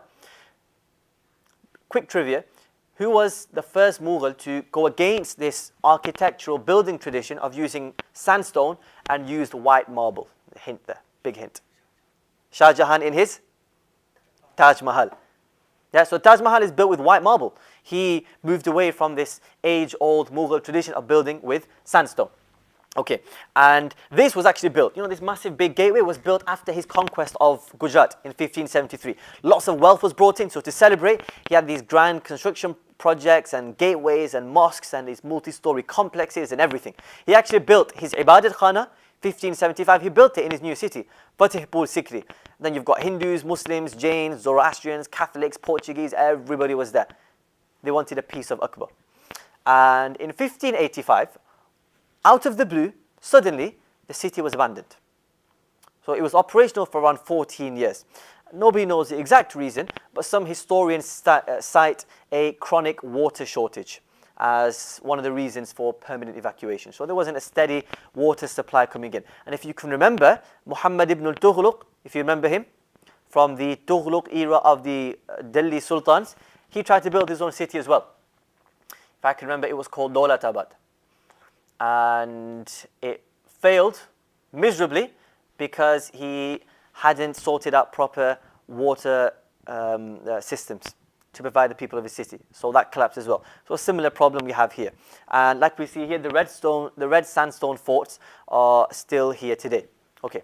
Now, towards the end of his rule, this is one thing I really want to hit home. The Mughals, this is funny as well. A principle for Mughal rule is what? It's unofficial. What goes around, comes around. And normally, the object of a Mughal ruler's obsession ended up becoming his downfall. So, for example, Humayun. What was he in love with? Ardently in love with? Books and reading and studying. What was his eventual downfall? Literally, what was his eventual downfall? He fell down the staircase of his imperial library. As for Babur, what was his obsession? His son Humayun. And what was his downfall? His son Humayun. He sold himself in place of his son. With Akbar, he loved his son Salim to bits because he didn't have a son. When Salim came, he was over the moon. He was joyous. Now the thing is with Salim, he was rebellious. 1590s, 15 years before Akbar dies, and Salim's growing impatient. He's 25 years old now. He's a strong youth. And what do you think he wants now? He's growing impatient for the throne. Now, come on, Dad, pass on the baton now. You've already got one foot in the grave, so you might as well just send yourself off. He wanted to be the emperor, and he was impatient. But now his dad's just not budging. Now he was scared, am I ever going to be enthroned? Am I ever going to be the leader of this great, grand Mughal dynasty? So he actually staged a few revolts. In 1599, he marched with his troops to Agra, and he tried to take the city, whilst Akbar was on one of his northern conquests. In the city of Agra, you had Akbar's mother, Salim's grandmother, and being the wise sage that she always was, she managed to calm down her grandson Salim and said, you know what, just keep it, just take it easy, and just pull your forces back. Everything will be solved. Don't worry about it. So Salim was calmed down. He'd been placated. He'd been pacified, and he went back now. And in 1601, Salim tried his luck again. So he made another attempt to Agra. And this time, Akbar was notified of Salim's advancing army. So Akbar broke away from his troops, and he made his way back to Agra. And then Salim's forces were then defeated because an ex-general who was in exile called Muhammad Khan, he was brought out of exile and he was given some troops and he defeated Salim. So now Salim, his revolt had ended, his rebellion had ended. Now, when Akbar was coming back, Salim was scared. Because who was pulling the strings for Akbar? Who was his main courtier? Who was his puppet master? Abul Fazl. Abul Fazl has actually written a court chronicle, like a official court history of Akbar, called the Aina Akbari. It's quite exaggerated, and there's a lot of rhetorical devices. He's exercised his poetic license. He's used some high vocabulary and colourful language as well. So it's not a 100% authentic source of history, but it's there and we can use it to try and make a picture of the accounts which took place. Now, here you've got Salim. Akbar's coming back. Now, he thought to himself, Akbar, if he grabs hold of me, if he wants to punish me, then the worst thing he might do is not kill me, he might move me away from the succession race. So I might not be able to become a leader, which is not what he wanted. And he thought, who would then pull the strings and then coerce and coax Akbar into making such a decision? Abul Fazl. So Salim actually enlisted the help of a Rajput. Again, the Rajputs come back. A Rajput leader called Bir Singh Bundela. Bir Singh Bundela. And he commissioned Bir Singh Bundela to kill Abul Fazl. And Abul Fazl was assassinated, so he's taken him out of the equation. Now, people always despise Salim because of that, because he killed Akbar's greatest courtier, in Akbar's eyes anyway. So now Akbar came back and he reconciled. He forgave his son because he loved him too much. He loved him too much to punish him in any way. So he reconciled and he let him go in his own way. Now, Akbar wasn't a fool. As a politician, as a man, he was always on the ball. He always had a few tricks up his sleeve and he had a contingency plan. His contingency plan was to rub salt in the wounds for Salim, because Salim's causing me problems. I'm an old man, I'm in my old age now, I don't need problems, succession problems. Whilst I'm still alive, my son is trying to take my own position from me. So Akbar, to rub salt into Salim's failed revolt and rebellion, he starts to bring another one of Akbar's later sons called Danyal closer to him. Now remember, if you're closer in proximity, literal proximity, and in affection to the emperor, what does that mean? You're going to succeed him, you're going to be the next emperor. And this was to spite Salim. And the nail in the coffin, and you could say the straw that brought the camel's back, was when Akbar actually let Danyal, the other son was called Danyal Mirza. He actually let Danyal Mirza stay in the royal red tent. The royal red tent when the army was on the move. And only the emperor could stay in that. So he was trying to foreshadow something. And that really, really annoyed and really grinded his gears, Salim's gears.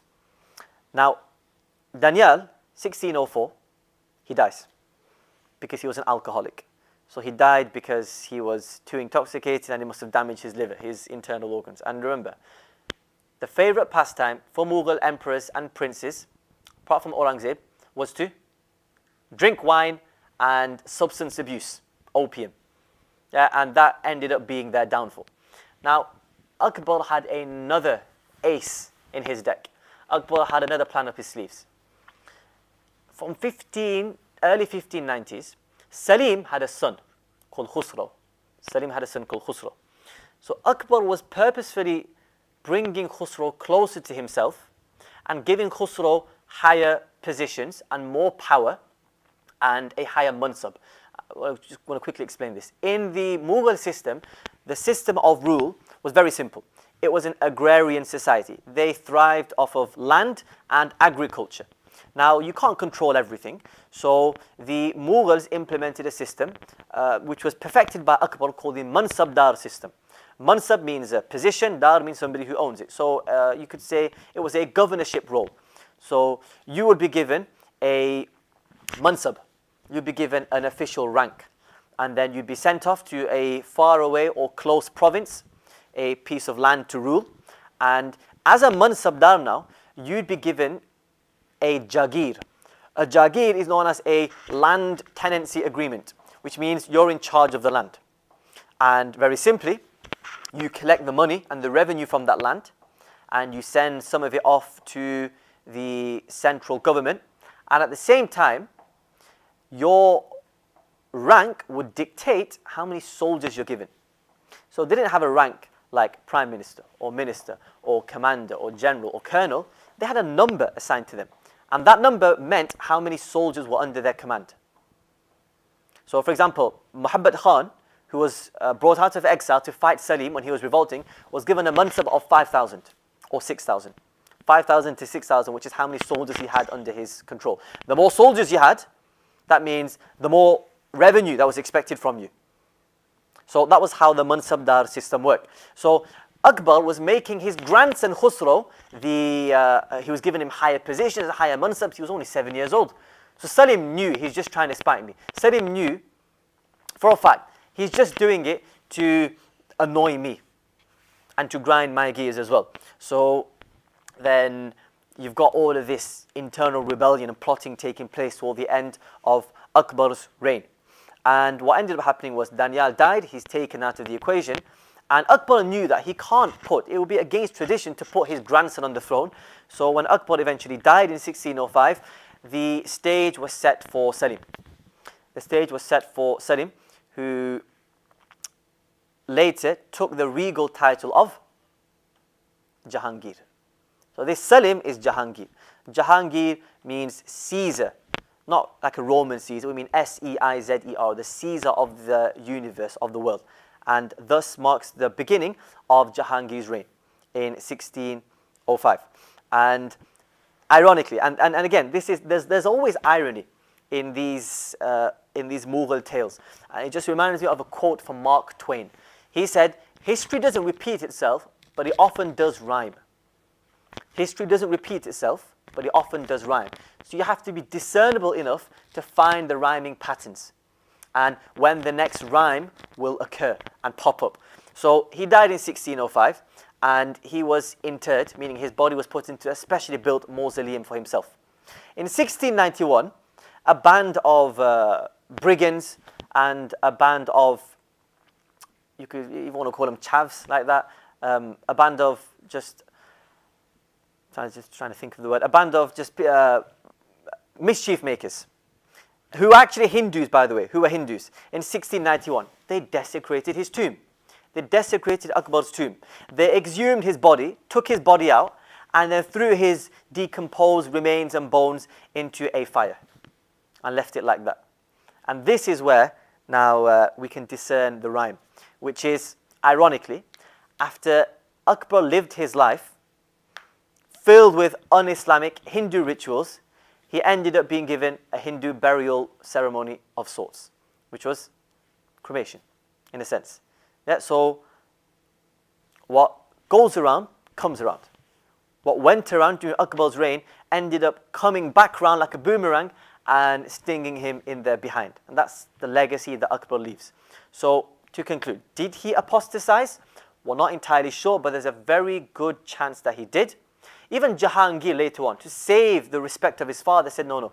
When my father was on his deathbed, and he whispered to me, I'm still a Muslim. Now, some people have said that was just a political ruse by Jahangir, just to save his father's face, just to save his father's honor and dignity. But through his actions, actions speak louder than words. And we've just seen all the weird, wacky things Akbar was doing and all the ideologies he'd introduced into his court. So we'll conclude there with Akbar, and inshallah next week I'll go through my notes and cut everything down so we can finish out with Jahangir, whose name was Salim, and then Shah Jahan, Aurangzeb, and just quick 5 minutes on the decline, inshallah. Because the decline is quite uneventful after 1757. After that, it's just domination of the British, and that's not through with the Mughals, that's through with a different day. So, inshallah, next week we'll conclude. We ask Allah subhanahu wa ta'ala to inspire us with true knowledge, and I hope I haven't bored you, and we ask Allah subhanahu wa ta'ala that He at least allows us to benefit and take back something from this. Ameen wa akhiru da'wana alhamdulillahi rabbil alameen.